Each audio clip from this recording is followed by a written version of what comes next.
Interesting.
Oh, hello, hello. We will begin shortly on the hour. I was just getting things set up here.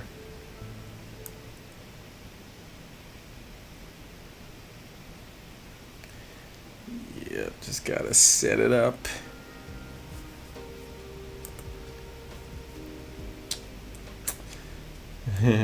One day I will have one of those fancy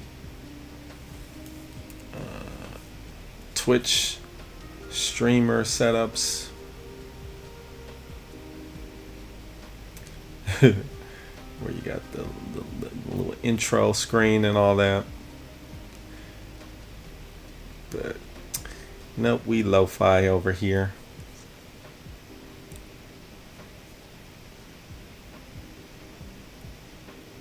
Okay, move that over there. Oh, no, we don't do that. Instead, what we want to do is move this here. Okay, that'll work.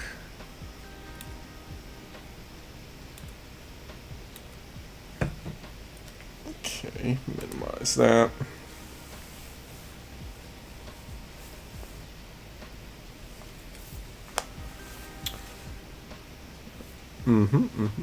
Okay. I will just start talking just to test the audio quality.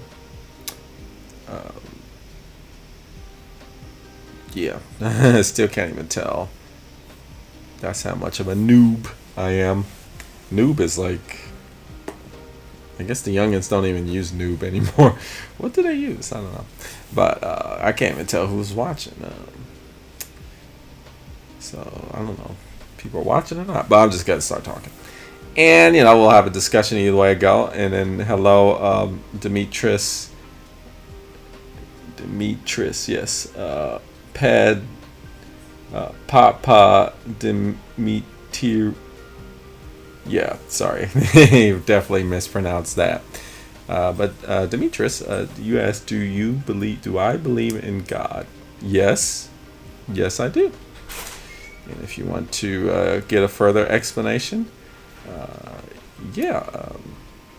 feel free to follow up question. That's cool. But yeah, we're gonna do a late night. Well, it's 8 o'clock here in the Central Time Zone, because I had to do some stuff in the middle of the day. So this is just for so I had to push it back down because I had some stuff to do in the middle of the day. That's all.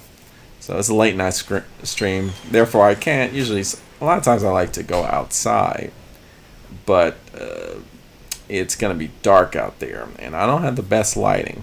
Even turn on the porch light or the backyard lights, it doesn't work. I mean, even here right now, this is a bedroom. Obviously, got the headboard. Even here, it's like there's this shadow, particularly here, right? Because I don't have one of those ring lights. I should just get one of those. But whatever. So yeah, not the best in terms of aesthetics, but we work with what we got. Hello, CJ.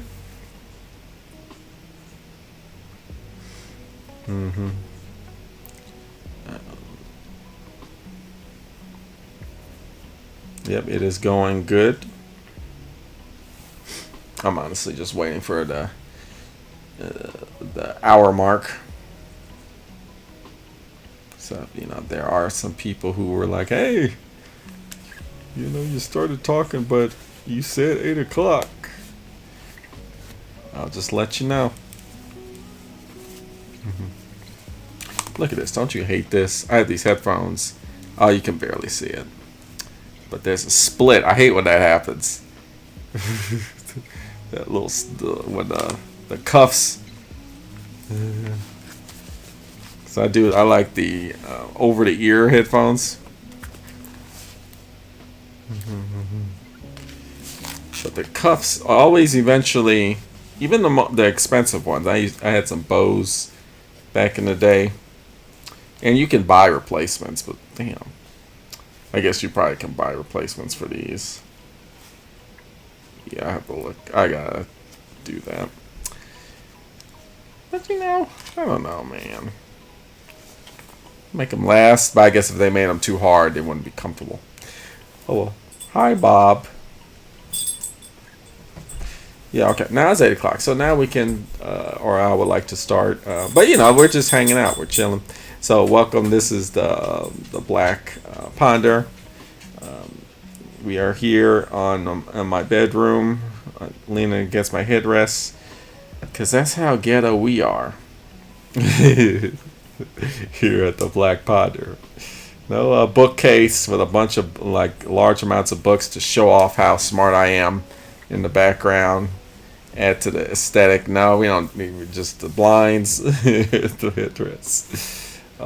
That's how we roll. And yeah, so this is the Black Ponder. It is a philosophy stream, or a philosophy YouTube channel. In case you're watching for the first time, and we sometimes do these streams because I'm just trying to up my philosophy game, trying to become more skilled in philosophy. And how do you do that? You can't just read books and talk at people. A lot of philosophy is dialogue.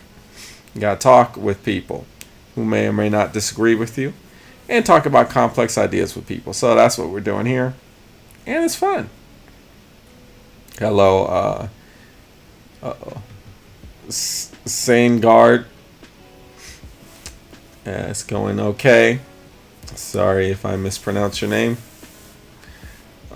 But yeah, that's what we're doing. And so today's topic is free will. Rather than, well, I guess will eventually talk about, do you have free will?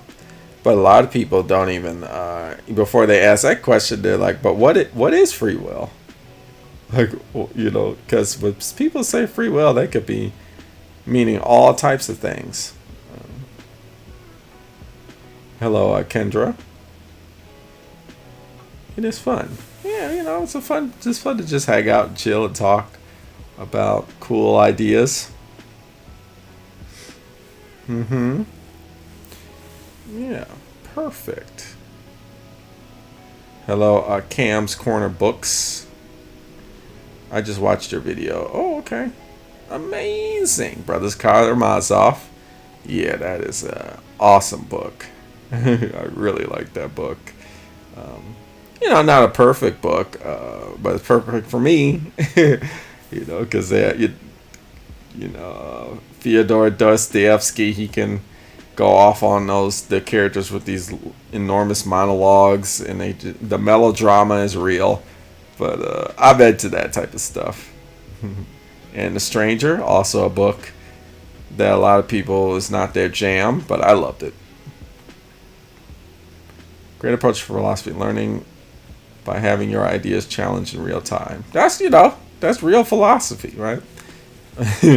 I wish more. A lot of the good philosophers do that today, but a lot of, I would hate to say it, but hack philosophers, they put themselves in that little echo chamber, and they just get people, a lot of yes men and just people who just agree with them, and they don't really expose themselves to opposing views unless it's like some sort of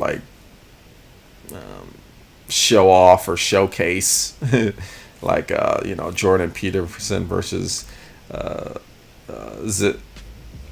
can't pronounce that guy's name, the Marxist. Zizek. Okay, now I gotta look it up. But yeah, that debate where it was more just showing off rather than exchanging ideas.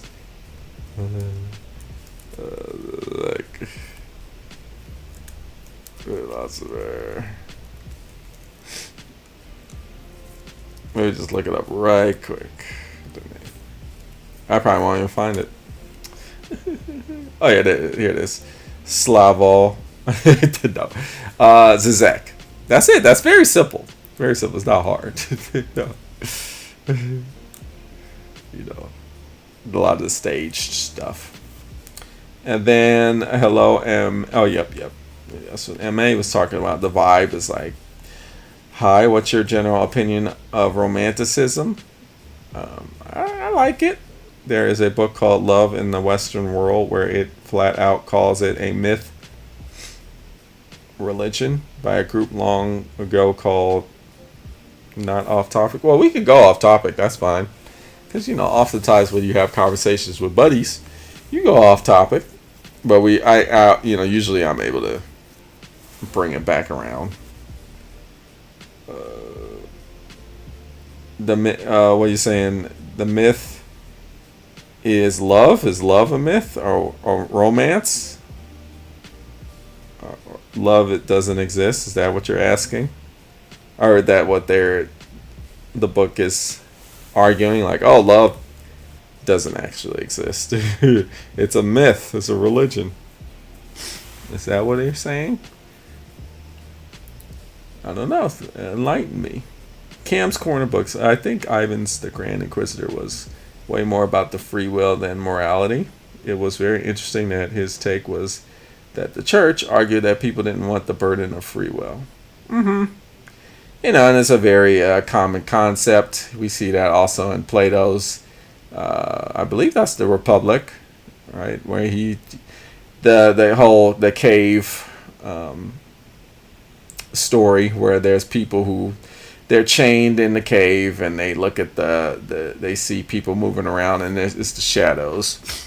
And that's their whole world. And then one guy gets unchained and the guy's able to see the real world. And he's like, oh, this is just too much. And so he goes back and chains himself back up. Because he's like, I just want to live in the simple world of, I don't want that much freedom, right? But is that really how people react when they're exposed to freedom? I don't know. Not sure. Maybe some people do, some people don't, though. Fyodor Dostoevsky is here with us, too. Yeah, Dostoevsky is my favorite novelist. My personal favorite novelist. His books, I mean, he does have some short books, for sure. But, his he got some really long-ass books. Because, but, a lot of his long books they're like TV shows, because back in the day, all you had was, they didn't have TV, they just had periodicals where they would come out with like a chapter or not even that, a month. So, authors were paid by the word. So a lot of these big ass books weren't really meant to be novels. They're like long ass series, just like, you have these television shows that are like 6-7 seasons, right? That's how because oftentimes people will complain about these long books, like, why is this so long? Like, this shouldn't be this long. But you gotta take into consideration, like, they weren't originally meant to be like novels. They were meant to be like episodic episodes in a long running series, because that's how people got their entertainment back then. And Sengard, he's like, I'm here for the topic. No. Of course, we'll talk about free will. And what's your synopsis on the arguments against free will? I've never explored these questions deeply myself, so I'm open. Okay, so this is the thing that a lot of people... So first, the things first, like, people argue, like, do you have free will? Do you not have free will? Right? But it's like, I would like to take a step back. It's like, what do you mean when you say free will? Like, what do you even say? Are you saying, like, do you mean absolute free will? Like, do you mean like having the ability to choose anything at any moment in time? Is that your definition of free will? Or is your definition of free will like, I'm talking, there's more about like being able to choose between the options that you have available to you, right? And not all options are available to you because of the circumstance. So is that the type of free will we're talking about? Or is it like even more limited than that, where it's like,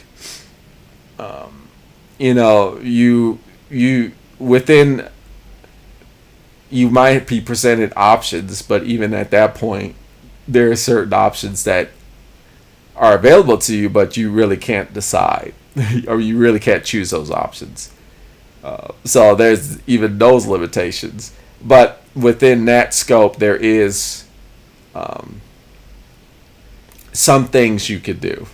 Some things you could decide. For example, if you are about to do something really scary, and you just have to do it, right? You really don't have a choice, or let's say like you feel like you have no choice, but then you do have a choice that, well, you can either you can go ahead and do it, accepting like, okay, I just gotta do this, or you could decide like, okay, I'm just gonna, you're gonna have to drag me by my hands and feet, like I'm gonna be not willingly doing this, despite the fact that I do have to do this. I'm gonna be doing this begrudgingly, right? So it's like doing it with intention or doing it without intention, but you're still doing it either way. Like, is that the free will we're talking about? Right. So there's various degrees of free will, right? And I think that's very important for a discussion about like, does free will exist or not? Because there are certain degrees of free will, in my opinion, that don't exist. But I do think there are some degrees of free will that do exist, right? But then one would argue is like, well, you either have the ability to choose all options or that's it, right? Then you really don't have free will, right? Because you can't choose. You don't have the freedom to choose like all your options. So do you really have free will? I would argue, yeah, you still do. Then, of course, there's people who are like, well, no, actually, you don't have free will, period. Absolutely. Even in those situations where you feel like, okay, I have to do this, but I'm going to just accept it and I'm going to do it. I'm afraid, but I'm just going to do it. Like, even then, many people, there's significant amount of people who would say like, well, you don't really have free will. What's happening is like your brain chemistry is wired in a certain way that you're more the decision making process is set up for you to do that, right? Or people even go further and talk about like the quantum mechanics of things, right? Where it's like if you really look at it on an atomic level, where there's physics is about determinism, right? Everything is ultimately determined already, so the options are already laid out for you.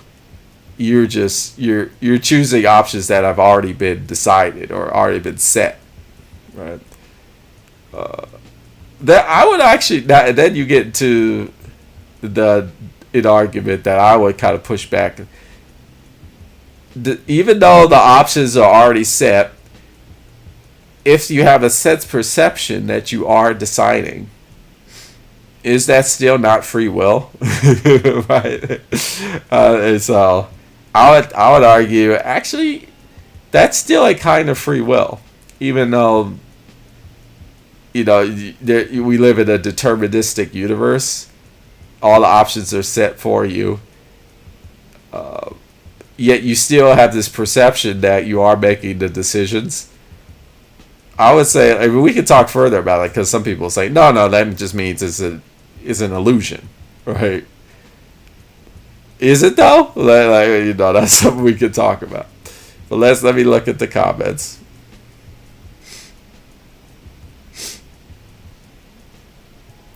So, hello Milo May. I didn't enjoy The Idiot that much, but Crime and Punishment was amazing.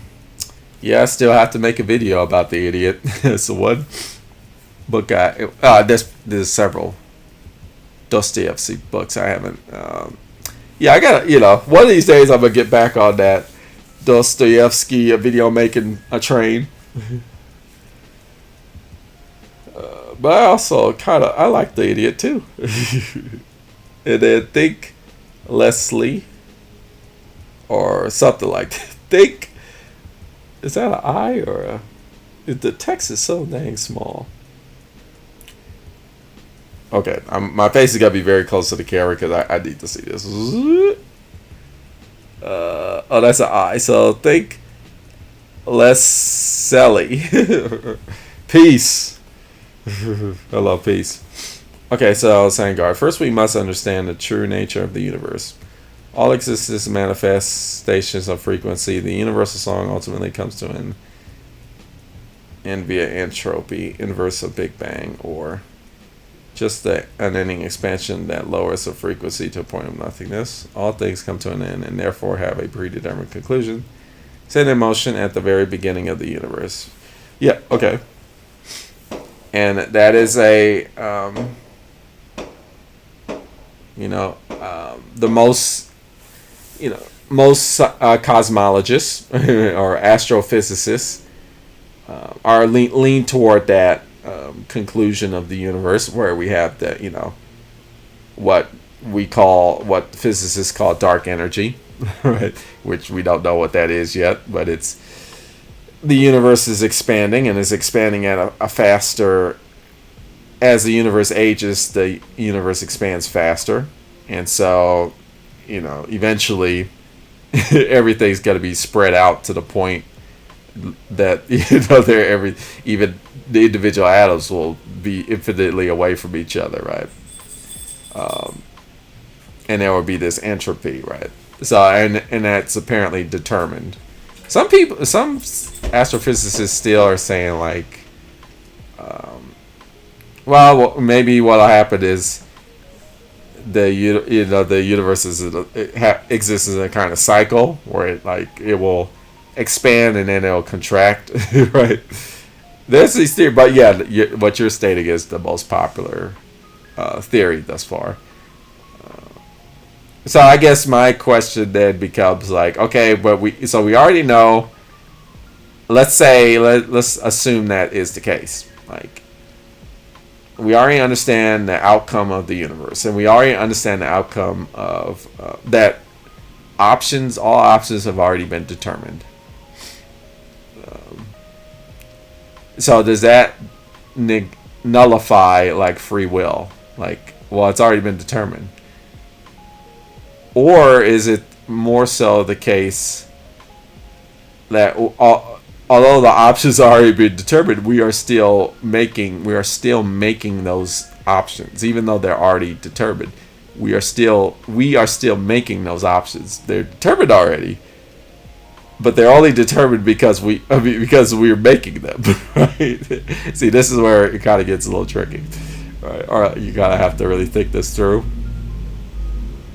Sure, but the options already been determined, but we're not making those options because they have already been determined. No, they've already been determined because we make those options, or we're going to make those options.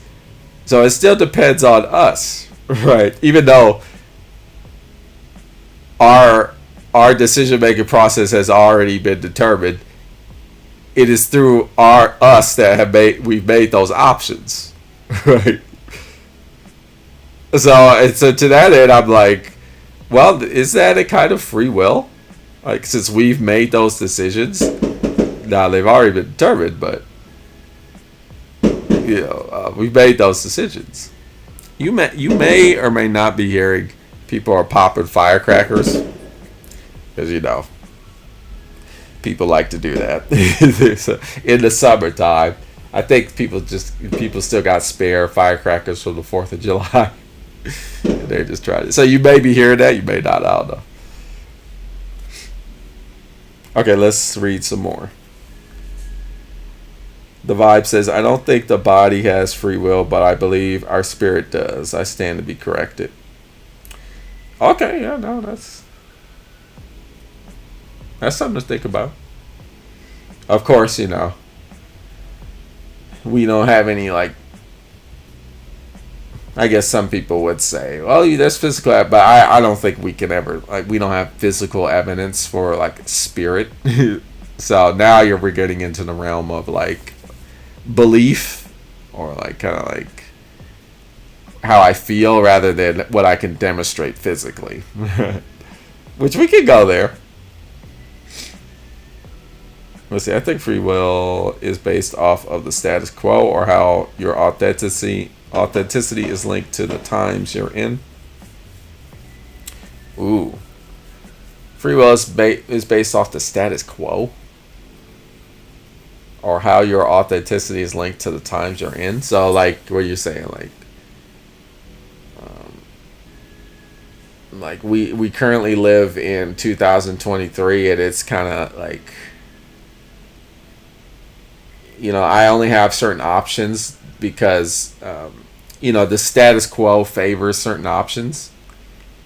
Please explain that. Elaborate. Think, Leslie. Oh, I know. I'm sorry. I mispronounced your name. But yeah, free will is based off of status quo. What do you mean by that? Like the times push options onto you, and then you can only decide based off of what society says is acceptable or not, and that was what makes you authentic. Is that what it is? That's kind of like the good old. Oh, I took away that book with David Hume. Is kind of in line with that kind of thinking. The philosopher Hume. Kane's Corner Books. Wouldn't free will be what your mind chooses versus what is possible in the body? Well, isn't the mind the body? No.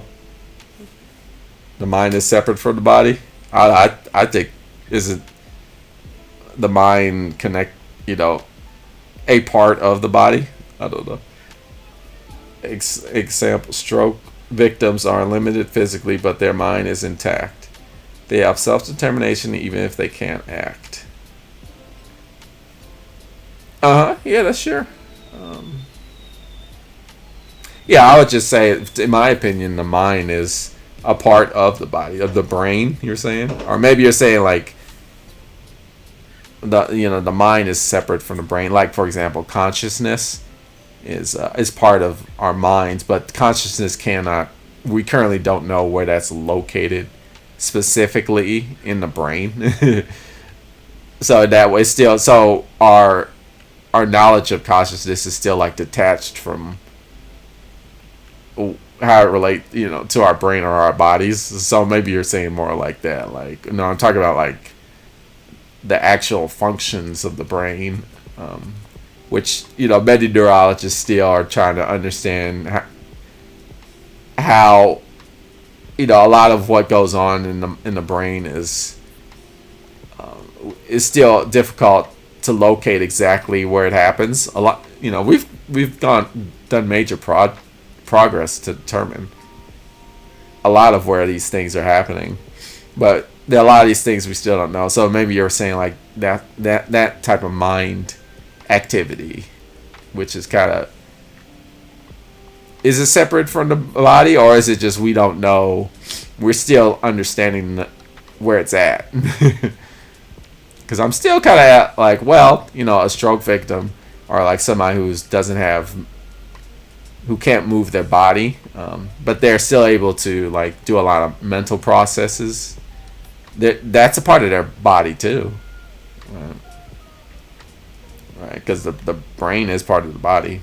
It's just they don't that's like the primary part of the body that the person has control over. But they're still part of the body, I would say. And then saying gold, if reality provides a set of infinite options, but our brain can only comprehend a limited range of options, then our free will has a little bit of an asterisk beside it.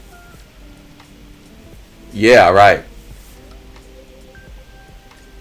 That's what a lot of people will say. And I guess to that end, I don't know. Maybe that's the only way. Maybe that is how free will operates. It doesn't operate infinitely. Like, maybe free will doesn't, because we have this conception of free will, like, it's making decisions based off any possible decision that we can make, but maybe that's not how free will functions, right? Think of it like, for example, let's talk about. We could talk about many examples. What about the phenomena of light? Right, light. There's all different types of um,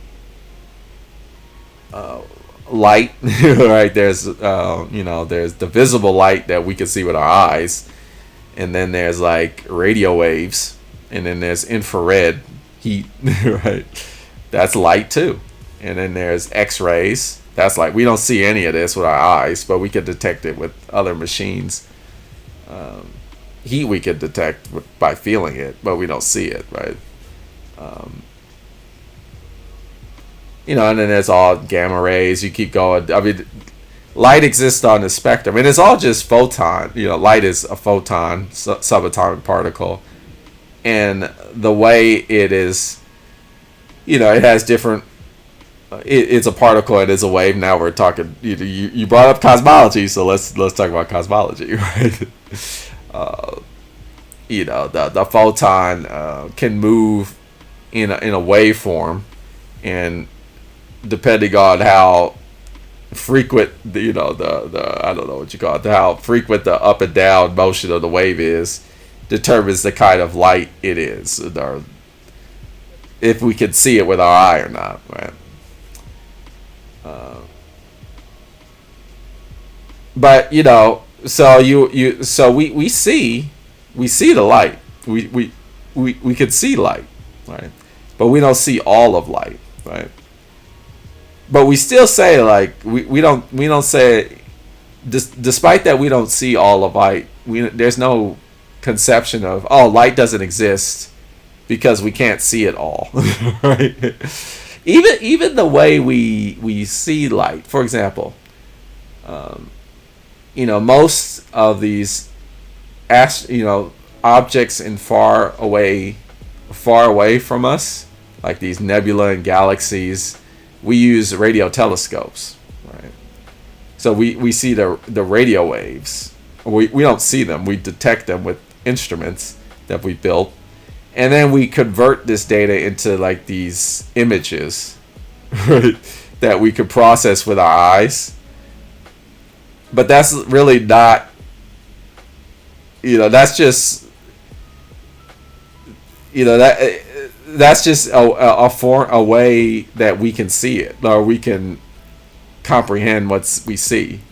But there's many different ways those objects, those faraway galaxies, those nebulas, can be interpreted. It's just the way we interpret it is not the only way it can be interpreted. Right? When we see the Horsehead Nebula, or the pillars of creation in the Orion, I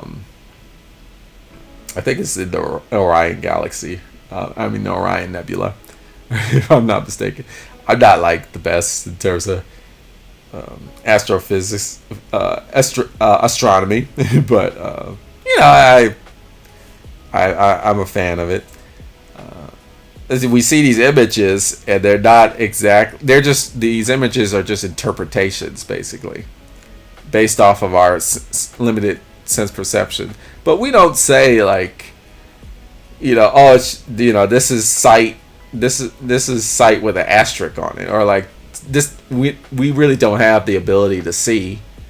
It's just there. It is. It's like we don't have that same type of mentality, right, for sight or whatever. You could say the same thing about hearing. You could say the same thing about touch, about smell. A dog smells way more. Its sense of smell is way more sensitive. It picks up way more than we do, right? But we don't. But we don't say, like, oh, our sense of smell doesn't exist just because it's like has limitations on it. But right. So likewise, I would say the same thing about free will, right? We don't have like infinite free will, but within our limited capacity, we do have some limited sense of free will.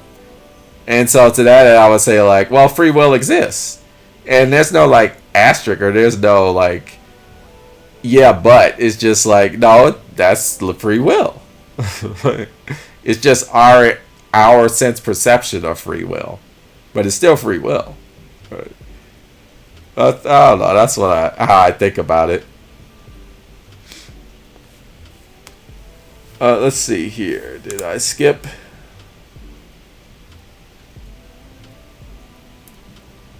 Yeah, I think it went away. Let's see. Where was I? Let's go up. I'm just looking at the chat.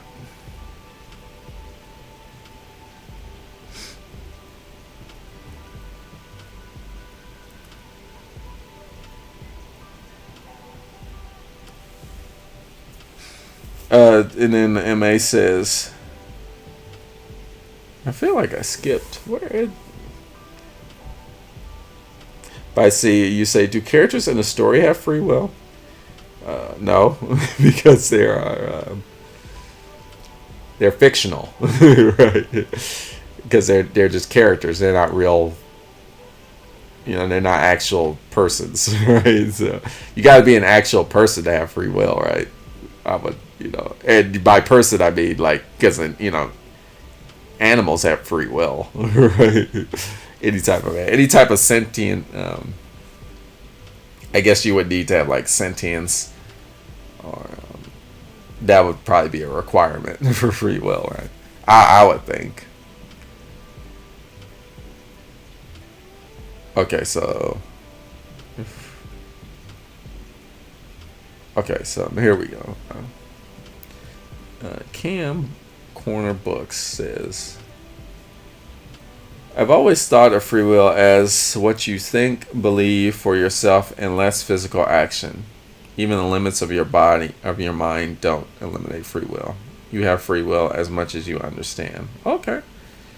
Yeah, I mean, it could be what you think or believe. It could be just like, well, I'm saying it could also be like, I want to, walk forward one step.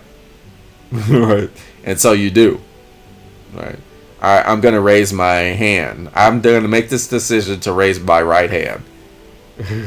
I don't know I guess that's left for, I don't know if the camera's inverted. But I'm raising my right hand. I've made that decision. I mean, that's free will, but, some people would argue, well, you didn't actually make that decision. It's just like that decision was already determined, and you're just following the motions. Right? But I don't know about that. So it could be both, I think. It could be what you think and believe, and it also could be physical action. It's like I guess the action is the result of what you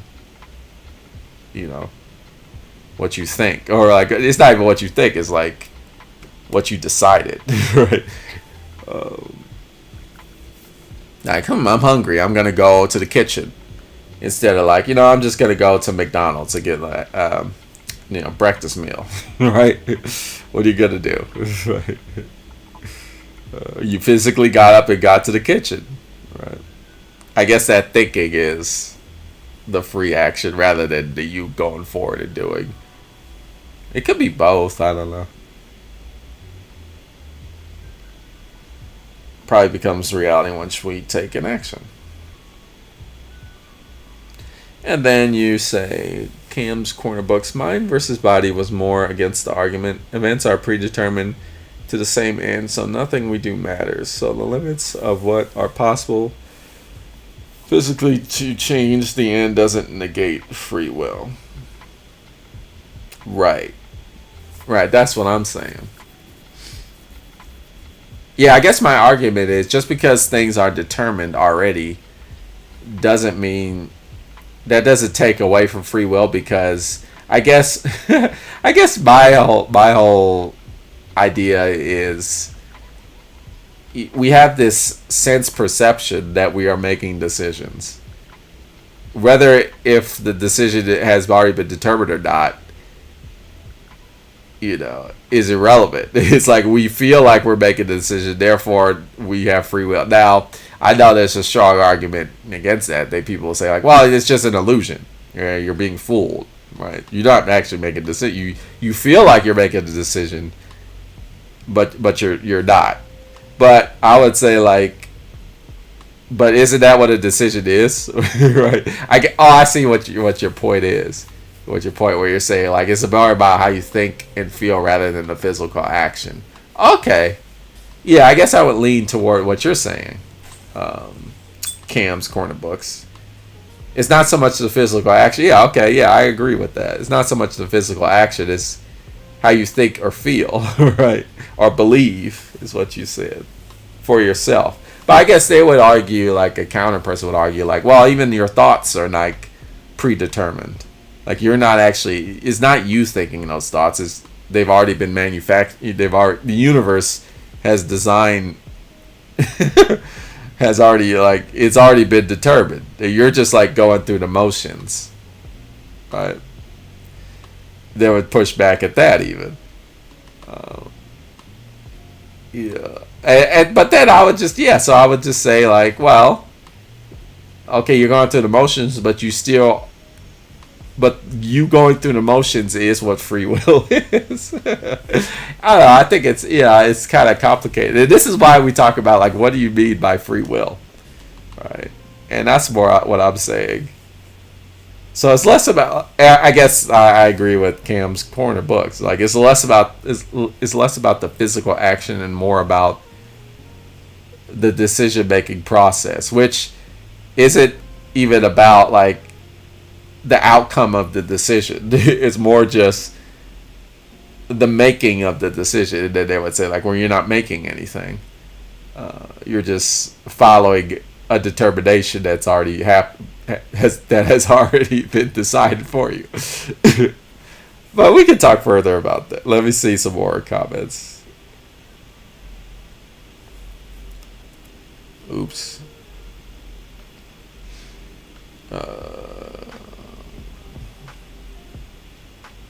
The mind versus brain discussion is a deep one. How little we understand the brain and consciousness is fascinating.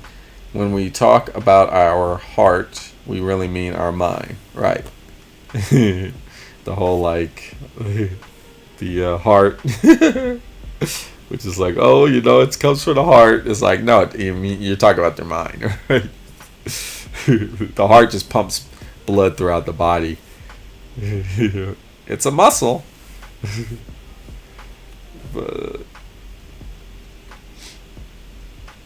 But yeah, that's another topic for a live stream right there.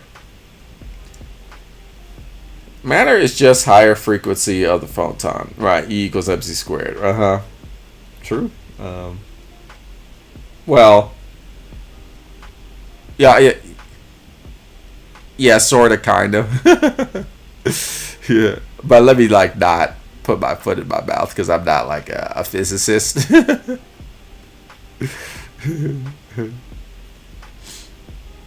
But a photon is one of the fundamental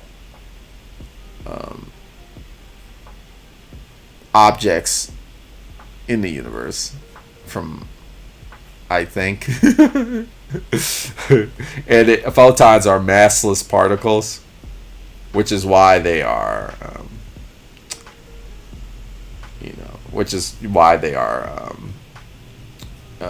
the fastest objects in the universe, because they have mass equals 0.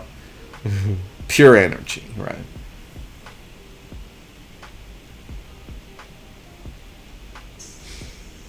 Is there any physicists in the chat? You might probably be like, well, no, actually, that's not true.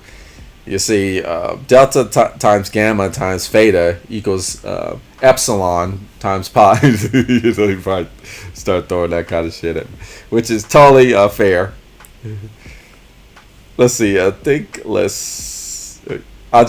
sorry. Just have to call you think. By my status quo and authenticity thought, maybe I'm being super present, but our consciousness, perception, and response are influenced by everything going on around us in the times we're in. So how we define free will would be determined by all of those things.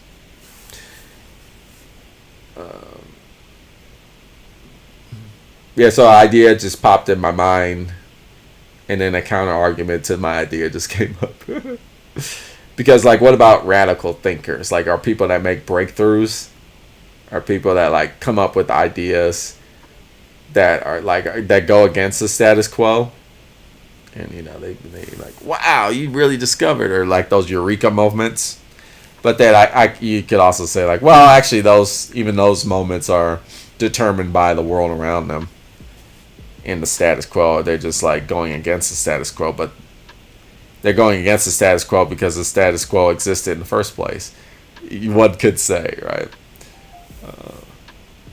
But I don't know. I do think maybe that's not true. Maybe I do think there's a lot of like outside ways of thinking, and people have all types of ideas that go against the status quo, and then that could show us some free will, right there.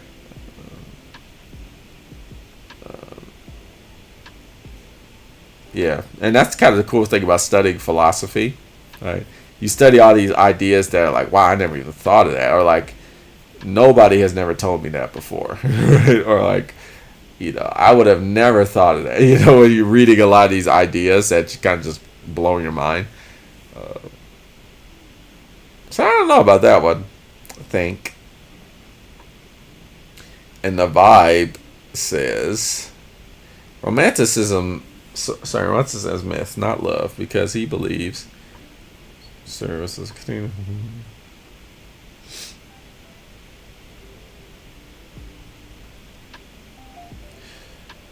Romanticism is, romanticism is just a construct, is a social construct, right? I mean, I guess it can be real if you like, manifest it as something that is real. I mean, we make things real out of myths all the time, right? Right. I mean, we turn real things that are fake. I mean, money is fake, right? For example, the stock market is like completely is not real, but definitely like, so many people believe in the inner workings of the stock market. We got like all types of real things happening as a result, right? So. Currency, money itself, we just assign values to these things, but they have real results. So, romanticism isn't a myth. Yeah, certainly. Right? But a lot of people buy into the whole romanticism as a construct, and they put a lot of, their own being into it, and then it becomes real. You get these real results out of it.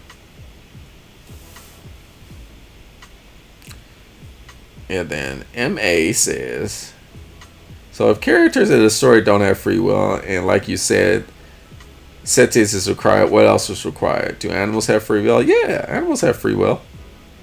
Sentience might be the only thing that's required. You might not even need self-awareness, right? With self-awareness is different from sentience, but it can be related. Kind of like sentience. I mean, like autonomy.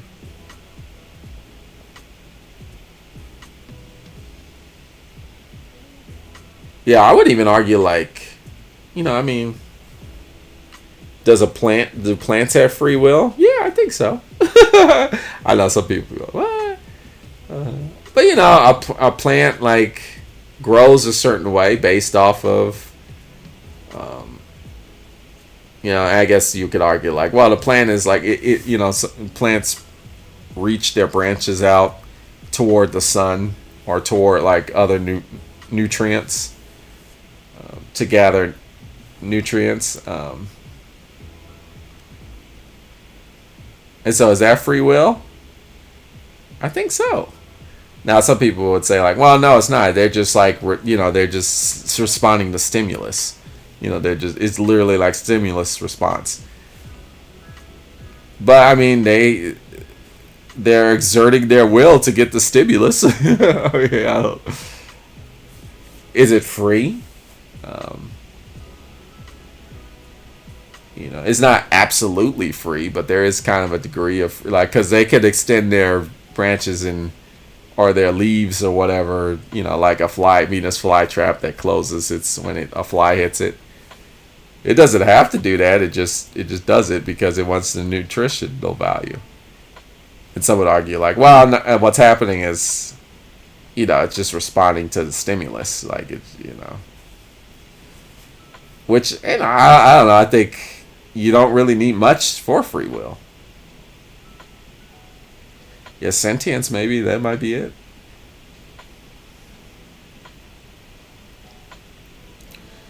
Okay, what's going on here? Oh, I think animals have free will, but are influenced heavily by instinct. Well, and humans are animals, right?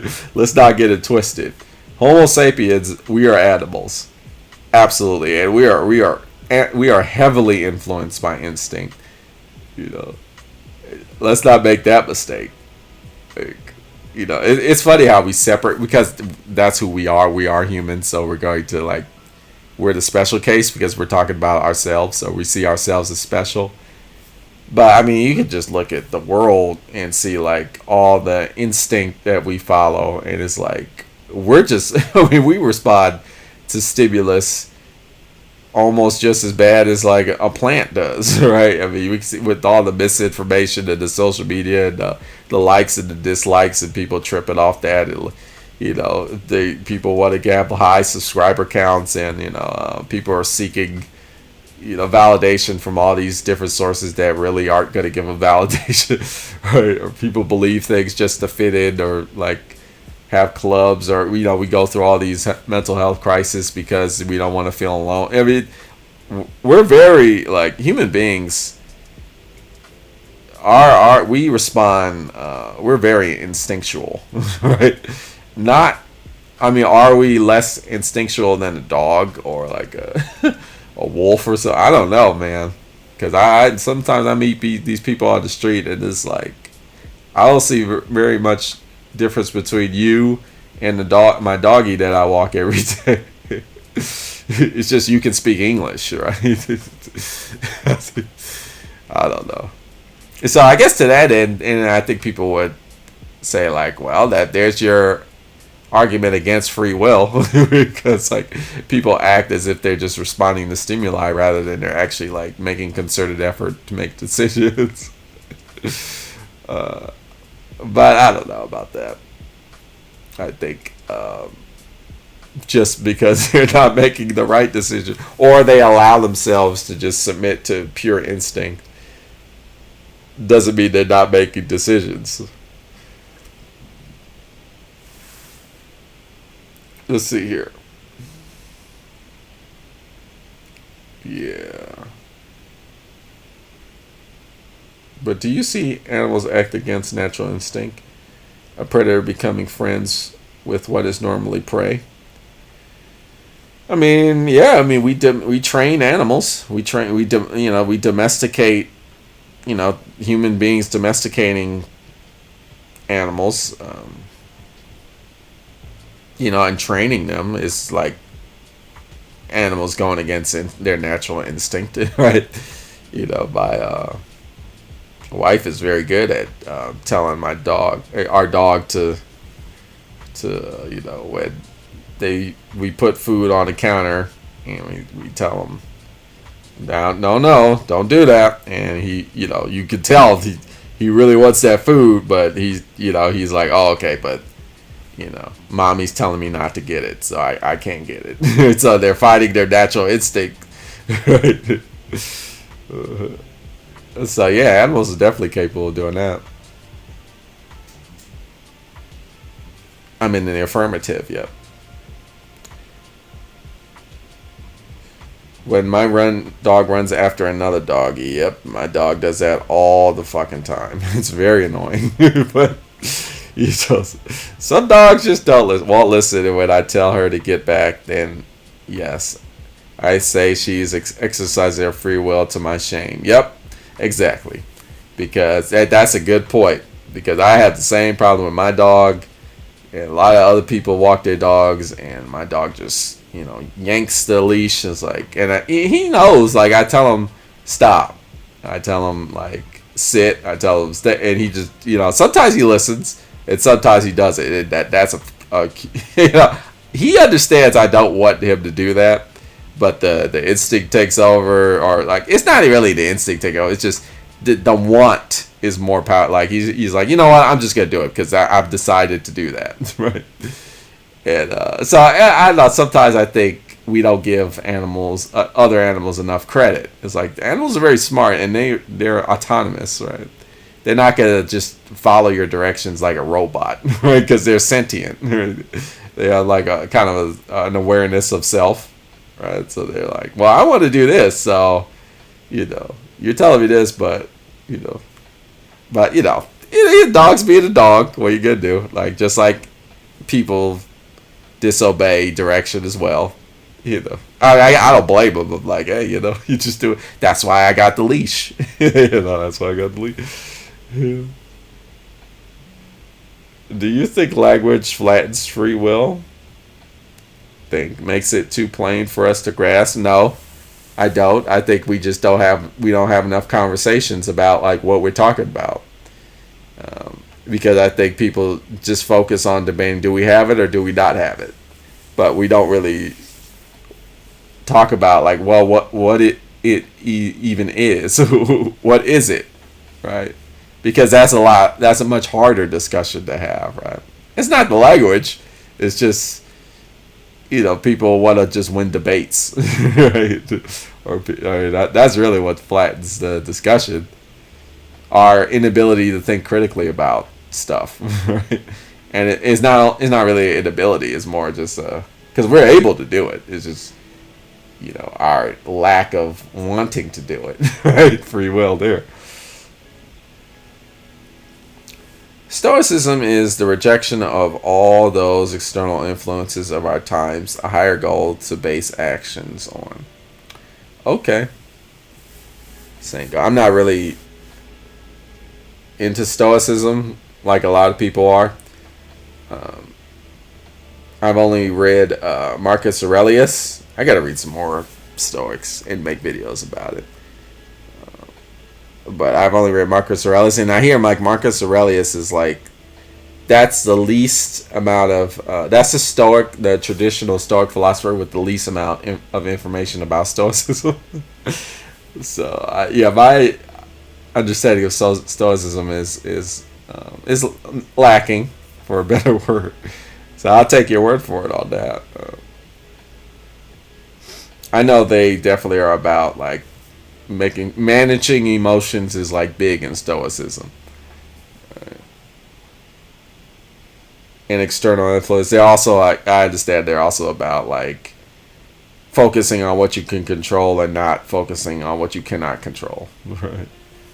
So I guess external influences, they're like, don't focus on the external influences, focus more on the internal influences. So I hear you. And then Cam's Corner Book responds to think interesting language has extreme power. I don't think it flattens free will. Make it hard to articulate, even actively conceptualize it. I think free will is innate, though. Okay. Matter is photons that exchange speed for mass and vice versa. Yeah. You got it. You understand more than me. I took elementary physics in college because I had to. It was a requirement. But I didn't. I remember the last semester, it was like 2 semesters. And then like the final few weeks of the last semester was like quantum mechanics. I'm sorry. No, quantum mechanics was like a little bonus thing that we did. I just remember the last part of my physics learning was relativity stuff, or what they call it, like modern physics or whatever, and where we learned about relativity and stuff. And that was like, we didn't focus too much on it, so I don't remember a lot about that, to be honest.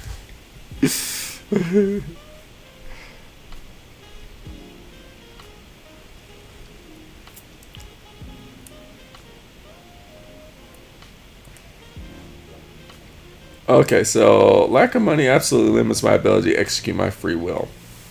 Hello? Hello, that's so true. So free will is definitely you know, is there such thing as absolute free will? I guess if you're like God, then you have that. Some people even argue like God doesn't have free will because, because for morality to exist, people need free will needs to exist. So then, some people will say, well, for free will to exist, then there can't be a deterministic universe. Like people have to be able to make decisions that are outside God's, forethought. And so even he doesn't have absolute free will to that because doesn't have his God's knowledge is limited in that sense. One would agree. I don't know, but I don't really buy that. But that's interesting to think about. But yeah, there's definitely like significant limitations that block one's ability to, because maybe you want a house, but it's like, well, you don't have the money to buy a house, so there's that.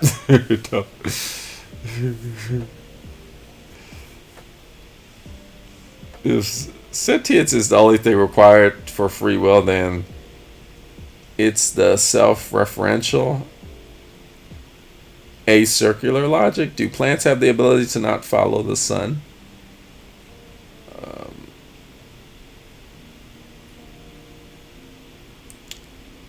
I mean, it kind of depends on how you want to. Yeah, so you ask Sangard, Sangard. Do plants have the ability to not follow the sun? Yeah, I mean, it really does depend on how you want to look at it, because there are plants that don't follow the sun, but then those plants die. Like when I go out in nature, I see plants that are maybe they got a disease or something, or they have a disorder. I don't know.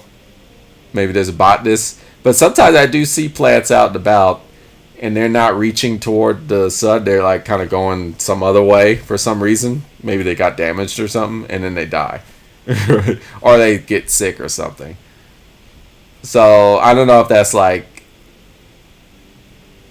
maybe they don't have the ability to do that, but I guess I would say like, yeah, they don't. I've seen plants that don't reach for the sun. Right? I've seen that.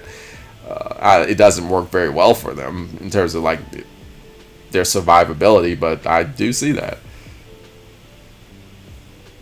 Let's see. Some scientists argue that, this is MA, that to have free will you need four things: consciousness, rationality and reasoning, autonomy, and casual openness. Well, now we're talking about like, okay, what is free will? See, that's good. Casual openness, the ability to initiate actions that are not fully determined by prior causes, i.e. mankind is not bound to determinism. Yeah, I mean, there you go. That's a definition. I don't know if I vibe with that. I think that's a little too what is it? Strict. I think you could. Yeah, I definitely think number 4. You don't need that for free will to exist.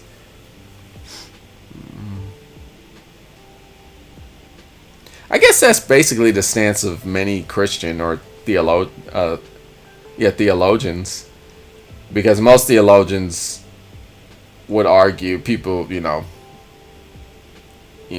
theology, the study of religion using logic and reason. They would say like, well, God is all powerful, so there's nothing outside God, even like choices or like any kind of determination is not outside God. So God knows all determinations that will ever happen, right? So in that way, like determinism is a thing that definitely exists. But then they will also say like, but human beings do have free will. Right? free will does exist. So they would definitely. So then, they describe how free will exists under determinism, right? The God's determinism. How does that work? So there's definitely like, if you go the theological route, there's definitely like a lot of research, theological research, study into like free will under determinism. But that's one definition right there. But then if you're not a religious person, then you're like, hey, I'm not, I'm secular. I'm like an atheist or whatever. So I don't. That's kind of meaningless to me. Then you're already like, well, I don't accept that. So I guess it depends on again, like, how do you define free will? And Singard, I had an epiphany once about external forces acting on our bodies, giving us the perception that we are moving on our own accord. There's no free will if that's true. Only false perception of it. Right. So that's my main argument. Is like, well, is that the case? Like, if you...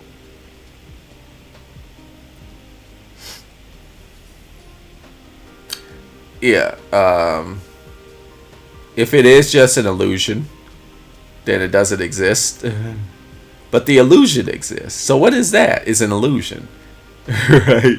It's an illusion. So it's not... It's just a feeling that you have. Right? It's just a feeling. But it's not... But yeah, I guess I again lean toward... what was this? Cam Corner Books. It's like, for me, free will is not the physical action. It's the thinking process. It's the belief, right? So if you're thinking and believing, or you're feeling that you're doing it, then that is what the free will is. Now, I guess one can go further, as I mentioned before, like, well, what the external force is acting on your thinking and your belief. Right? That's how far people will take it. They'll say, like, it's not even just the action. It's like your thought process is being pushed by external forces. Right? So you're not even... but you still feel. But then they would say, like, yeah, but your feeling is pushed by external forces. But you still feel it, even though it's being pushed by external forces. So then you would have to argue that, no, I guess feeling doesn't exist. And then you would even further say, like, thinking doesn't exist. Right? Right? Because everything's being put... If free will's being pushed by... but then one could go back and say, like, what Sangard is saying is like, well, I didn't go that far. I'm just... Maybe Sangard, you're like, well, I'm just talking about physical action. That's what free will is. Thinking, that's a whole different thing. So I'm not going as far as you're taking it. But I guess that would be my counter to that in terms of... I'm more about the thinking and the feeling and the belief. That's what free will is. And then, and if you want to debate me on that aspect, saying like, well, external forces are pushing the thinking and the belief, I would just say, like, yeah, but it's still... the thinking and believing is still there. So even though you're being pushed, your perception is still there. So I think it still exists. But we can elaborate further. If you don't fully understand the root of consciousness, it seems we can't accurately verify or deny free will.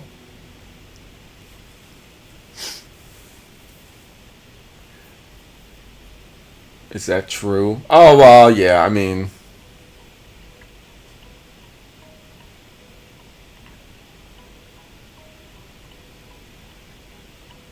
Yeah. Yeah, I think you can say that about a lot of things. Like, I would say that about God, right? Right? Because, there's no evidence for God, so you can't really definitively say, like, oh, God exists. Because there's no, like, way to really, prove the existence of God. Likewise, there's no way to disprove the existence of God, because if you're arguing like, well, God is this being that exists beyond our, our material conditions, that you've already like, you're saying like, well, then you're saying there's no way of proving. And so somebody who's like, well, I only accept things that are in my material conditions, therefore I reject, which is like, that's fair. Yeah. So that's the thing too. You can't. I hear you. I hear you. I mean, it also is kind of like string theory, or like higher dimensions in physics, like theoretical physics, where they talk about these higher dimensions, but it's like they're beyond these dimensions are beyond our sense perception. So they're talking about physics that cannot be verified through observational evidence. So you can't like really deny or verify this kind of physics. Right? So then and so like I just mentioned these things because it's like, well, should we still be talking about them? Yes, I think so. Just because we can't verify or deny absolutely, but we can still, I think it's very useful to still talk about them. And then Cam's Corner is, thanks for the definition. I was familiar with the idea. Cool. Okay, and then Kendra, talk about the function of microtubules in the brain. It's an interesting topic not many people understand, including myself. So I don't think I'm qualified. I don't really study neurology like that or neuroscience. So I don't even know if I can intelligently talk about that. But I'll definitely like look it up. Think says, what about language changing our consciousness of free will or even ourselves? Francis, if you've been colonized, okay, what if much more than being able to have the conversation has been stripped? Mm-hmm. Yeah, then that's definitely your free will has been taken away. Yeah, that's why social justice is like a passion of mine, right? And some people say, oh, you're a social justice warrior, but so I that's where I definitely jump into the whole free will exists train, because I feel like freedom is constantly being taken away, or the ability to make decisions of one's autonomy are just like getting jettisoned by like colonialism, white supremacy, and because as you're mentioning, like you're here in the Americas. European colonies definitely, like, they set up all these schools and they forced indigenous Americans to adopt the European way, and they couldn't even like speak their own language anymore or like practice their culture, or they would be like punished severely, or killed and things like that. So yeah, that's definitely a denial of free will, absolutely. And so I would say like they didn't take away all of their free will, or free will is not taken away absolutely, but like a large part of free will is definitely limited by doing those kinds of things, and that happens today, right? I mean, that's happening right now with LGBTQ. I mean, here in Tennessee, I've mentioned it before, they're like banning books that talk about queer issues, and they also banning books that talk about racial issues, and so like children don't even learn about identity, like who they are. Like, if you're like a young queer person, you can't even like understand yourself, right? Because it's illegal for you to learn who you are as well. So your free will is literally being taken away from you by the state. So yeah, that's definitely something that limits free will, for sure. So yeah, that's definitely an important point.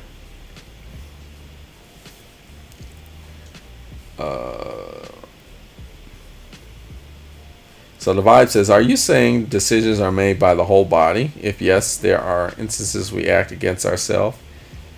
Is that an external thing or the mind? Are decisions made by the whole body? Yeah, it's a combination. Yeah, like if the body, I get an itch, and I'm like, so the body is like creating a sensation. I want to scratch it. Often, so I'll scratch. But sometimes I'm like, I have eczema, so this is very relevant to me. Eczema, you might know, you might have it. Very common skin condition. Some people have it more severe than others. It's just like you just have very sensitive skin, right? In case you don't have it, but you probably know somebody that does. Anybody listening to the chat, or you develop rashes easier, and So I've had eczema ever since I was ever since I was born, ever since I could remember, and so I gotta be cognizant of how much I scratch myself because I easily get like rashes or I'll scar, like if I itch too much or scratch myself too much, I'll form scars. So I oftentimes have to like fight the urge to itch. Now I use all the moisturizers and all that stuff to help with that. But I mean that's an example of like the mind and the body like fighting against itself to make a decision, a free will decision, I guess. It's like I can't keep. I want to scratch, but I know if I scratch, I'm gonna like create a scar, and that's gonna suck. So, let me just fight the urge to scratch. Let me get my moisturizer, put it on. Maybe it'll make the itch go away. I mean, all of these things that I'm thinking are like free will decisions. I think. I don't know. Is free will individual or is it community based? Can you have free will without a community? It's both, I would argue. Like you could definitely make individual decisions, and a decision can be made. A communal decision can be made, which the community follows. That happens often, right? A lot of times, your community will make this, and you won't even be aware. You'll just be like following along because your community made the decision, right? I mean, that's the whole thing with like echo chambers, social media groups. But even before then, when you had your little community, and you become, you grow up in certain societies and you adopt certain ways of thinking, right? And often it's like you don't even realize why you think the way you do. It's because your community has made these decisions as a community, and you kind of like start like making decisions as a community, or as a a group, right? So that's definitely a thing that happens, but it also happens on the individual level too.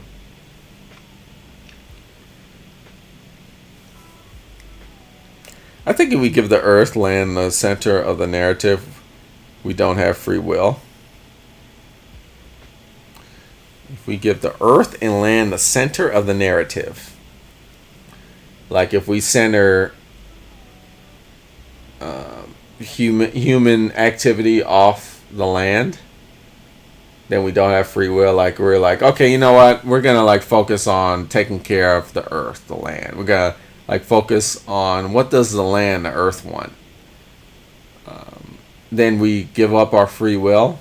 I don't think so. I think like if that's what you're saying, I don't know. Maybe that's not what you're saying, but I think by centering the land, because we live off the land, right?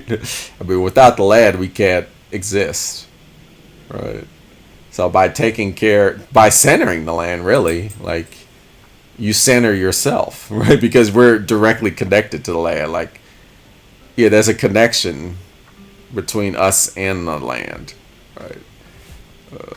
Definitely. So I think by centering the land or the narrative of the earth, then you actually are giving yourself more free will, right? Because you're making the land or the earth you're making your environment more healthy, and then you're able to make more decisions, right? More decisions will open up for you to choose from, and your free will be expanded. I don't know. That's what I think. I wish we could like others' comments. Yeah. Can you like? You can report. You can remove. Oh no, I think that's just my option. Oh, that's because this is my video, so I can do all types. I can remove. I can report. I think you can report too. Yeah, but you can't like. Yeah, that would be a nice feature. Microbes, constructs of matter that hold energy forms. Okay, all could be affected by external forces and therefore create the illusion of consciousness and free will. The hologram universe.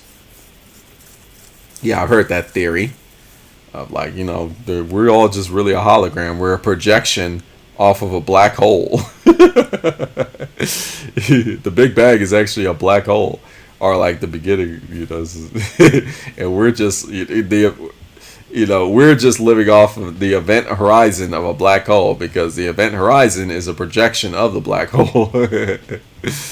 And Hawking radiation is the emitting of the projection. I've heard that theory before. I would say, like, even if that is the case, it changes nothing. I mean, maybe you might disagree. It just changes it changes what our reality is, but our reality is still here. I don't know, we just have this sense perception that's still here because we sense that we are perceiving, right? Some people would say, like, I guess I fall back to the Descartes, I think therefore I am. Right? He put up, took the story of I did a video off of meditations off First Philosophy, his famous work, and he puts himself in a dark room, turns the light off, he basically makes himself a sensory deprivation tank. I think he just puts himself in a wine cellar. I think that's what it was. Turns off all the lights. He can't hear, he can't see, can't really smell, but he's thinking. He's still thinking. So he's like, well, I guess there's still something there, because I'm, data is going through my mind. So even if we were a hologram, there's this processing that's happening that we're aware of. So that's important. Even if we are just a hologram, that's still there. And even if it's like, well, that's not like, it's just a hologram, but the sense of it happening is still there in our minds. We're still perceiving it. So I think that's important. I think that's what ultimately matters. Not to dismiss the fact that if we are just a hologram, that's significant too. Like, okay, well, we're all just. It's important to understand the reality of the situation. Like, okay, this is what's really going on. This is really who we are. That's important too. But I don't think that nullifies our sense perception, is what I'm saying. Or like, it's where people are like, well, that means what we perceive isn't real. But I don't know about that. Where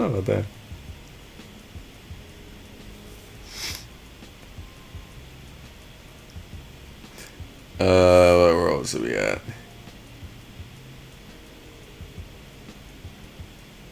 Okay, free will, I believe, is acting under your own influence, the vibe. Okay.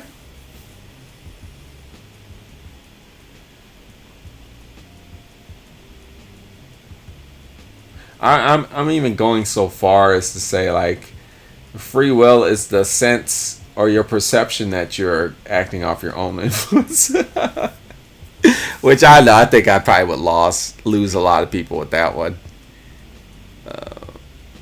Like, you might not actually be acting off your own influence, but if you perceive that you are, then that is a kind of free will. And you might say, well, that's not really free. Yeah, but but you're sensing it, right? But you have no control over that sense, so it's not free. But I do have control over that sense because I can sense it. I can ignore it too, but I want to sense it. I don't know.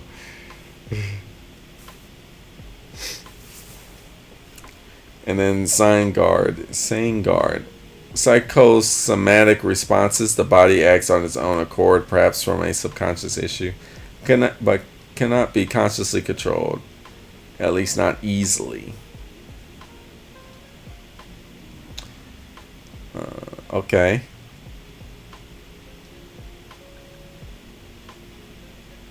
Yeah, there are some parts. I mean, you definitely could control some aspects of the body, but yeah, it's true. Like a lot of what goes on in the body, you have no control over. That's true. What are the dangers in living like free will doesn't exist? Of course, I think of our judicial process breaks down. Right. So the whole argument, that if free will doesn't exist, then morality doesn't exist, because the whole idea about morality is people making the better decisions, the best of the decisions that they can make based off of their options, right? The good choice rather than the bad choice.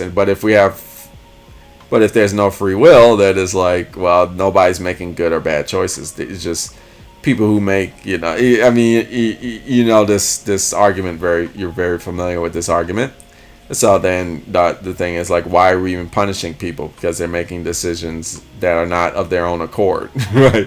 The person murdered somebody, but they didn't murder it because it was their decision. They just murdered the person because, that the murdering was already determined. They had no control over that. That just happened. So why are we punishing them? And then you'll have counter arguments that'll say, because there's people who don't believe in free will, but will say like those kinds of speculation is absurd, because they're like, well, it's like it's like updating software or something like that. It's like it's like we're making humanity better. It's like, sure, we don't have any decisions, but we got to weed out the people that are the bad actors. Whether they control it or not is irrelevant. We got to just weed them out, and and then we make humanity better, right? And so they would argue like, well, just because people can't make decisions doesn't mean we still don't need a judicial system. It's like you just have to look at it like a software when you make updates, and you update the software and it gets out all the bugs and the glitches and all the things that made the software slower or less efficient. And that's what our judicial system is. It's like it's not even about like making decisions. It's just about making humanity better, right? And it's just too bad that those people, they didn't have a choice in the matter. But oh well, we just got to get rid of them because that's just how it is, And so that's the easy argument against that. And they would further, because I've talked to some of these people that believe that. They'd be like, that's ridiculous to say like morality doesn't, just because free will. I don't believe in free will, but I still think if you're a murderer, you need to go to prison, right? Because of what I just said, right? But so I that's what the argument I would present to you, like. What are the dangers of living like free will doesn't exist? People who don't believe in free will already have an answer to that. They're like, there is no danger. It's just you gotta like to stop thinking of it as if morals matter and just start thinking of it more as you're just updating humanity. Right? You're just making a better version of human beings. Yeah. They would say that. They would say like there is no danger. Right.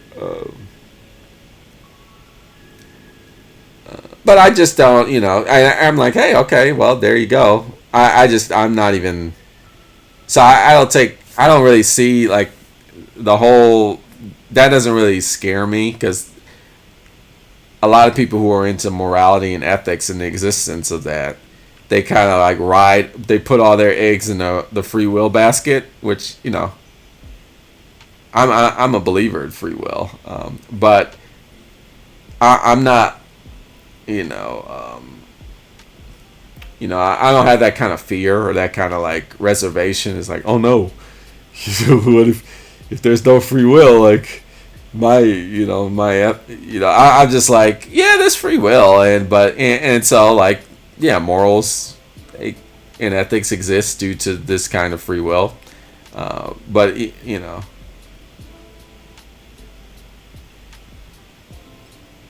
Yeah, it's just a different way of looking at it, I would say. And then Saint Guard says, all societies build cultural walls, limits on free will that define their rules. History is full of social classes with victors.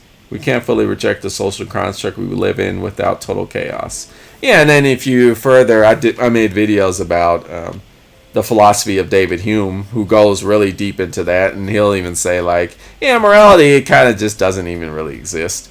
It's just like morals come from like what society says is right and what's wrong, and if you go to different societies, you'll have different versions of what's right and what's wrong. And so like really like morality is just the status quo, as somebody was saying.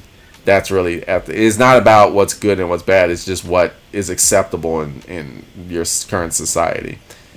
So yeah, that's a tired and true argument, which many people, you know, accept and like, yeah, that's basically what it is.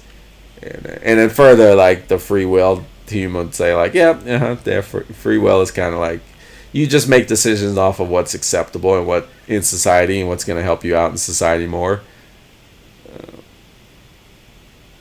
And I don't know about that though, because, you know, what about the people who are like, yeah, no, fuck society?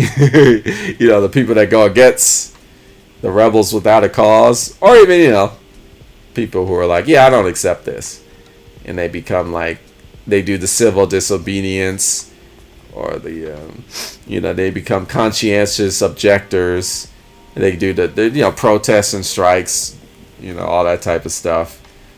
There's all types of examples of people just like going against the status quo, right? And like making decisions that are not acceptable in society, but they're like, no, this is the right thing to do, right? This is a moral stance.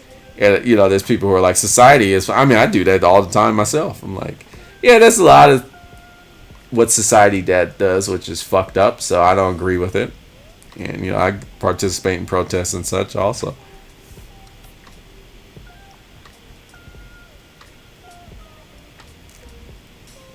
Let's see here. It skipped again.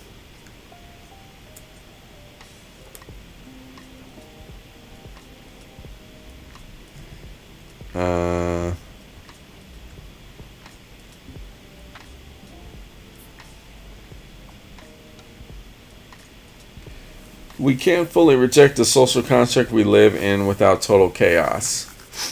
I was just finishing what you wrote. And some people want the total chaos. Like Marxist Leninists, for example.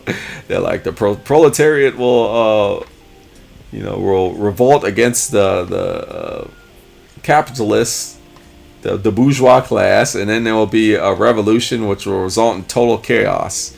And then from that total chaos, there will become a new society that will rise from there. So they're counting on the total chaos. There's a lot of political philosophies that are like, yeah, bring on that total chaos. That's what because they feel like once the chaos happens, I mean, that's like, honestly, that's a lot of people who voted for, former President Trump. They're like, oh, if I vote for him, they're going to be like absolute chaos. And then, it'll shake things up so much that, that's the type of thing we need. But, as we all have noticed, like, that was very bad. And then here are some responses. Free will is closely related to two other important philosophical issues: freedom of action and moral responsibility. Okay. And then on free will being mentioned in the Bible. The consensus of reputable scholars who focus on the study of free will, nature world, are abundantly clear that it is not to be found in the Bible.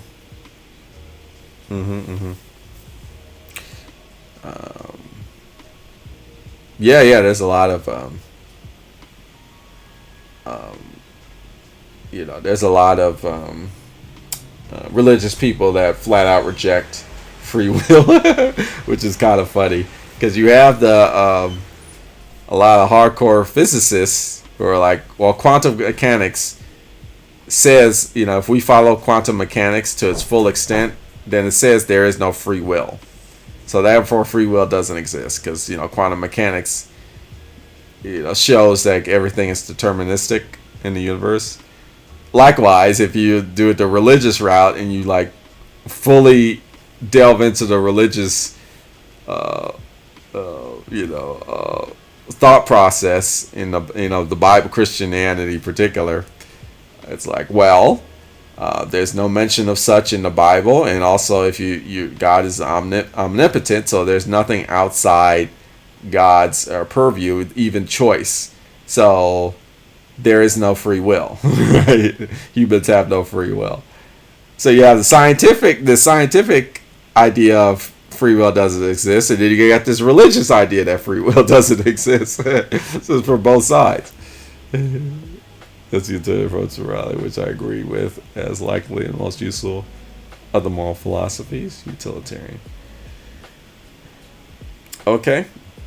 The leading scholar on the subject of free will in antiquity has observed that freedom and free will cannot be found in either New Testament and must have come to the Christians mainly from Stoicism. Okay. I'm definitely one of those people who is like, because, many Christians are like, all you need to read is one book, the Bible. And that's it. You don't need any other book. But it's like, no. You gotta like, you could start from the Bible, but then you gotta we gotta expand. We can't put all of our understanding of Christianity, we can't rely it all on that book, right? We gotta start also doing further research and kind of progress the religion beyond what's in the Bible, right? So I'm of the opinion that Christianity needs to develop, also definitely take in consideration the Bible and incorporate a lot of what the Bible is saying, and also reject a lot of what's being said in the Bible, because a lot of that's kind of problematic. But then also okay, now we got to start thinking of other things and developing other moral and ethical standpoints that are based off of the good things of the Bible and expand upon it.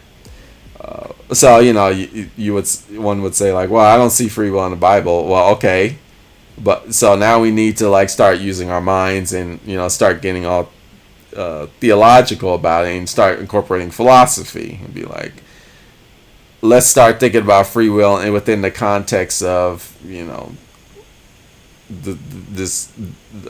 of God, right? And you kind of use our own minds at that point. So I guess that's more of a more modern way of doing Christianity. I don't know.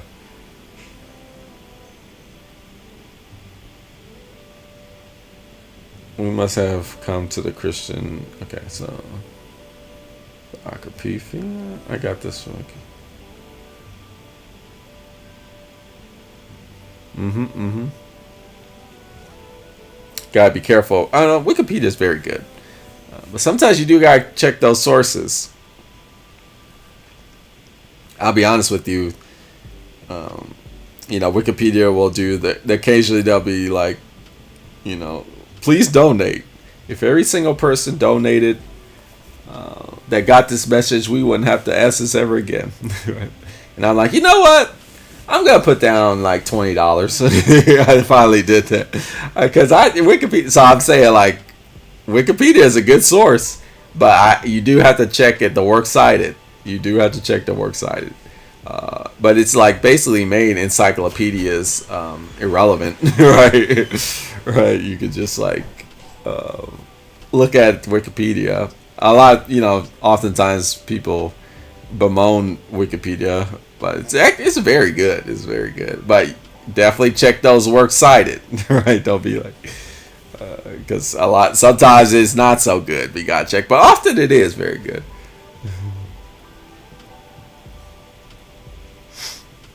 A lot of the Catholic cataclysm actually exists in Acapulco. Okay, if someone says they only accept things based on what they see, is that not also a belief? Because it presupposes that we see is only what matters, but science is still young to prove that. Yeah. Yeah, that's a belief. The vibe is saying, if someone says that they only accept things based on what they see, is that also a belief? Yeah, because how do you know what you can observe is what is all that there exists? That's impossible to know that, right? It is likely the case that there are many things that exist that are beyond our observational. I mean, why would there not be, right?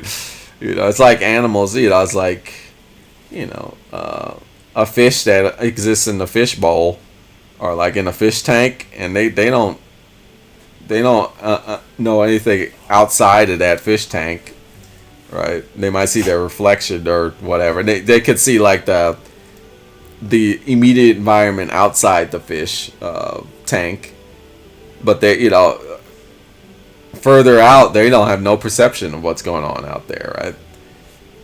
And why are we not? How could we not be the same? Right? It's just our fish tank is much bigger. Right. So to say like, but a good scientist would say like, look, I'm only acting on what I can observe. Right. There could be more out there, but I'm not going to make conclusions based off of that because I don't know. A good scientist would be like, I don't know about that, so I can't make conclusions off of it. But they won't, like, a good scientist won't flat out reject me, like, there's nothing beyond what I could see. Like, that's not good science. But a good scientist would be like, well, I can't make any conclusions based off of things I can't see. Right? But if you start hearing people, which I do know people who are like, there's nothing beyond what I could observe, right? That's just like, that's basically, you're really no different from a religion at that point, because you assume like there's only existence only exists outside your within your sense perception, and that's it. Right? But that's absurd, honestly. So I could vibe with that. Let's see here.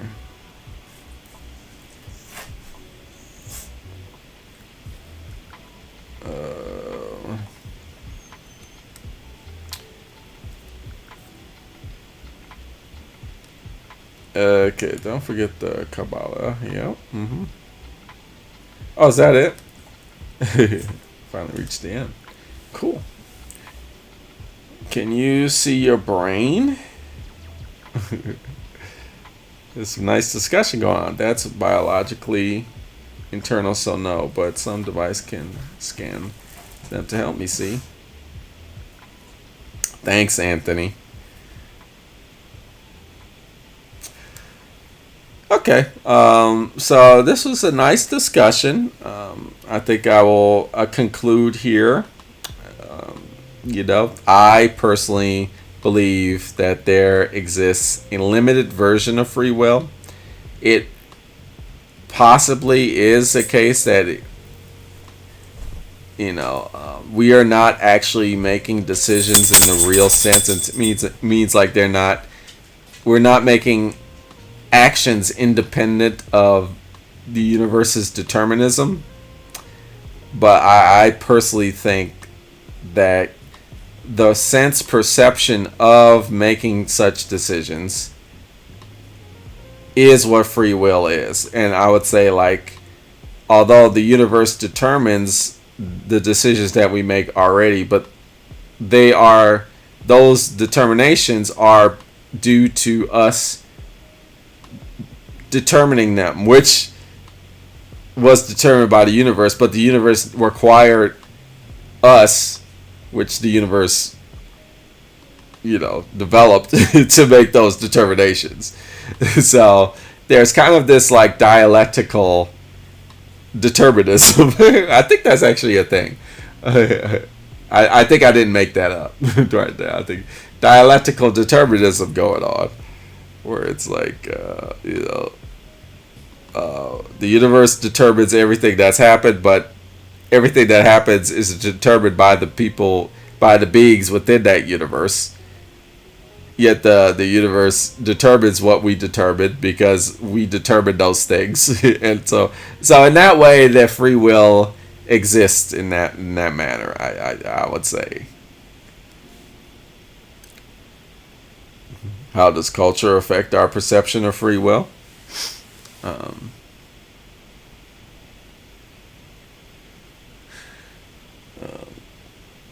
I mean, some people have already talked about, society gives you only certain. Your culture gives you a certain amount of options that you're aware of, and anything outside that outside the culture, you can't really. You're not aware of these options, so in that way, it determines your free will. That's an answer.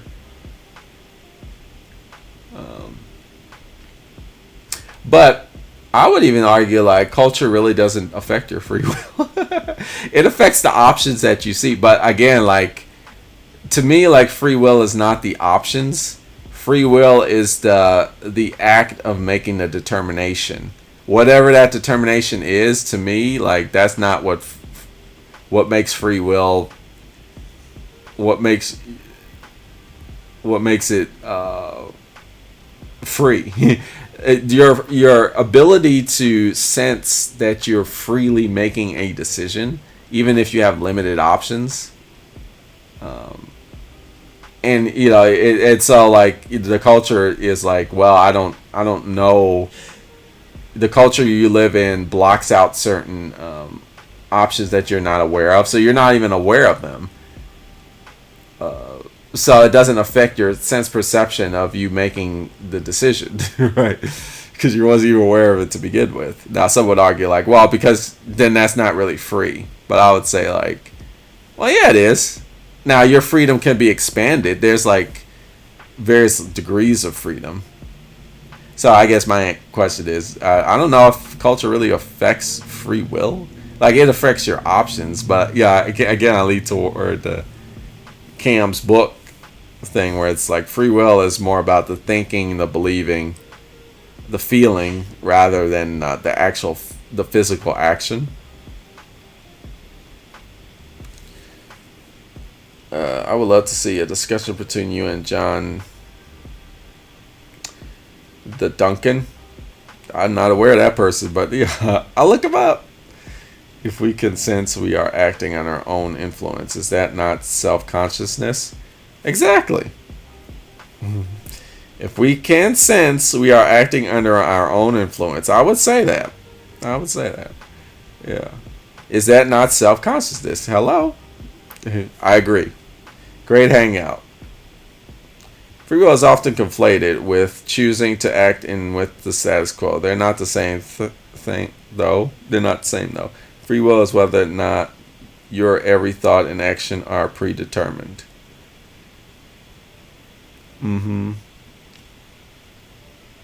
Free will is whether or not your every thought and action are predetermined. And I would even like push back against that. I would say like, even if your every thought is predetermined and action is predetermined, which I know I'm going to lose people. Because again, like I'm actually a Christian. I do believe in God. And I do believe God is omnipotent. So there's no action or determination that's outside of God's purview. Like God already knows the action and determination that you will make. but despite that, you're still making that determination, and you're still making that action, even though it's already known. You're making it. You're making an action that's already known, but that it wasn't known to you, right? So to you, it's like a free action, but not. But to God is that. So yeah, I guess that's another thing. It's like it's relative. Free will is relative, or it's like it's relativistic, right? Just because it's known by somebody else doesn't mean that it nullifies your personal experience of the action. Like another person's knowledge of the action of you making the action doesn't nullify your personal interpretation of that action. Like it doesn't destroy your freedom if you perceive it to be free yourself, right? I would argue, maybe some people are like, well, that's not what freedom is. Freedom is your ability to do that without like anybody knowing it. But I don't know about that. I think like if you feel like you're making that decision freely, then you have a degree of freedom. Now, is that absolute freedom? No, but it is a degree. I mean, when you're not free is when you know, when you're acting, but you know you're not acting. When you have a sense like I'm not doing this out of my own fruition. I'm doing this because I have no other choice. Like you have a sense of like you have no freedom. But if you have no sense that you have no freedom, then to me that's like a kind of freedom. I don't know.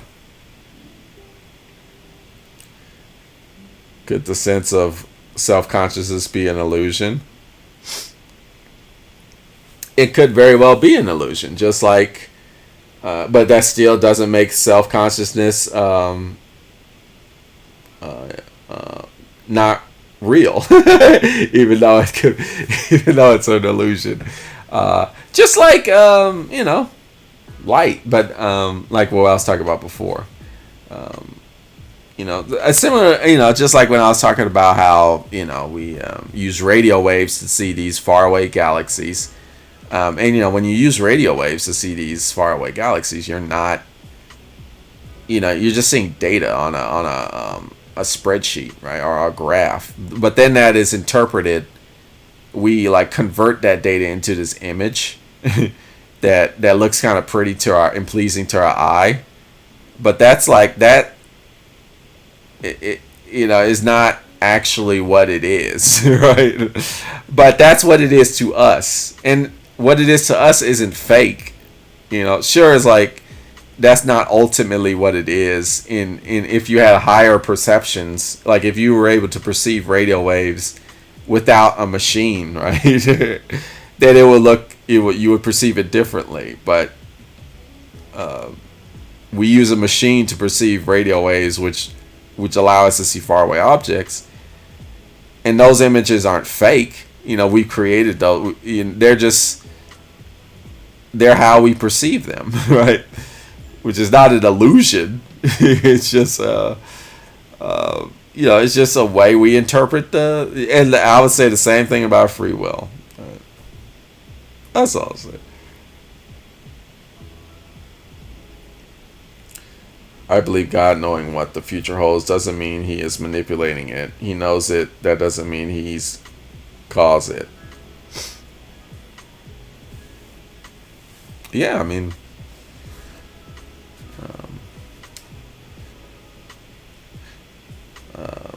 yeah, that's good to, yeah.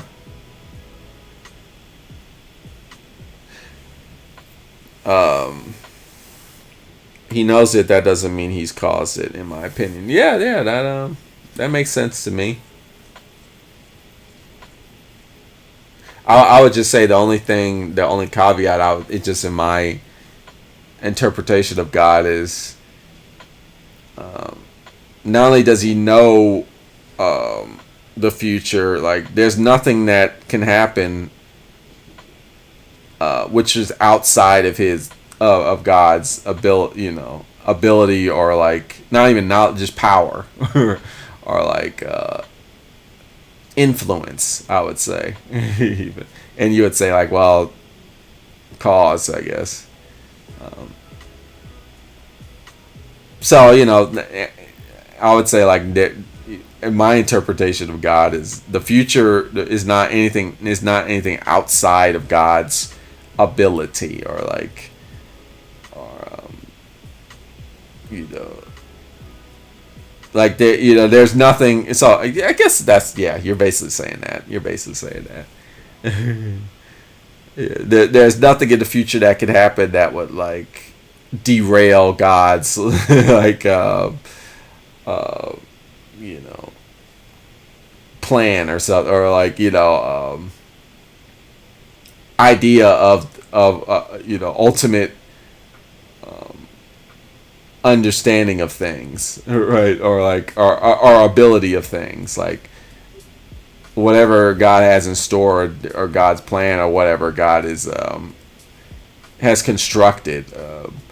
The future doesn't interfere with any of that, I would say. But now we're just getting religious, and I know lots of people are like, well, I mean, now you just talk about things I don't even accept, but that's how I see it.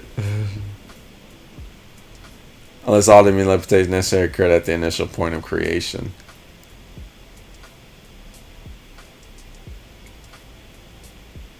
Mm-hmm. Would you say that God's all-knowingness of which decisions you make is similar to how we know sometimes which decisions we know each other will make, but he can do it at a much higher degree? Yeah, basically. Like if you have a baby and you're like, oh, I know this baby wants some food. Right? Or like, or the baby's crying and you're like, I know how to get this baby to stop crying. You want the applesauce on the pacifier. Yeah, that's what I thought. But yeah, so that God is like, to like not a much higher degree, I would argue like an infinite degree, to the point where it's like, I know exactly what you're gonna do. Right? There's no, I mean, you don't know what you're gonna do, but I do. So you go ahead and do it, because you don't know what you're about to do, but I know what you're about to do. And so it's like that. And so that's where the freedom comes in. Is like, well, I don't know I'm gonna do it, but if somebody else does.